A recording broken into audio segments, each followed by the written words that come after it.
very quickly. It was a quick turn.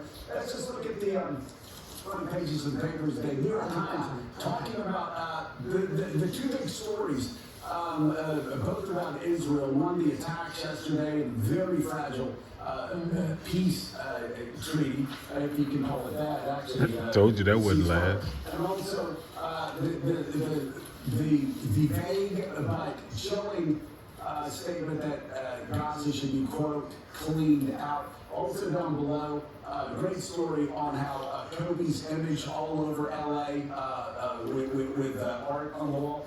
But here's the Wall Street. R.I.P. Mamba. Okay, you're doing Wall Street journals. Hold on that weekend. So Richard, look at the headlines here. Obviously, proposals to vacate Gaza stuns all sides, scrambles diplomacy. I would be shocked if we go there. I think it's just one of those things that grabs headlines. So remember what I said about the Palestinians being to Israel what the Native Americans were to the European colonists. With the cleaning out of where Palestinian homeland one day should be. So what what they're trying to do is another removal act. This is the Palestinian Removal Act. Just like they had the Indian Removal Act. Remember the Trail of Tears in America? Egypt lives on a knife edge because of its enormous population and its poverty. This would be the Trail of Blood. No Palestinian would want it. The people who are celebrating here are the far right in the land of Israel, who have been part of Bibi Netanyahu's government for most of the last few years, and the settler movement. The Red Sea will truly become the Red Sea.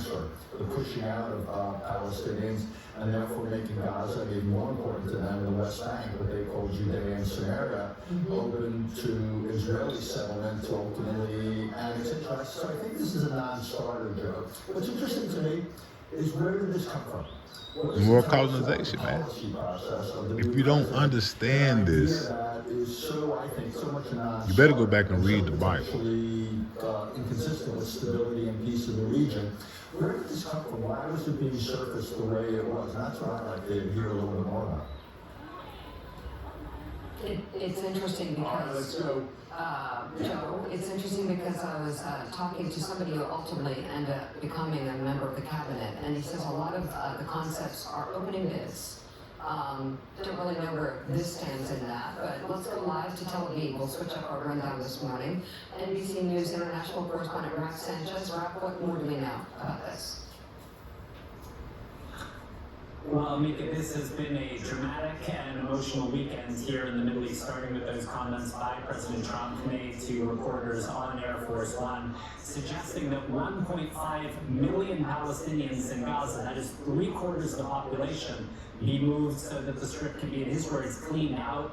As he said, suggesting that they go to Egypt and Jordan. Immediate and very firm rejections by those two Arab allies of the United States, saying, as far as they're concerned, that is a total non-starter.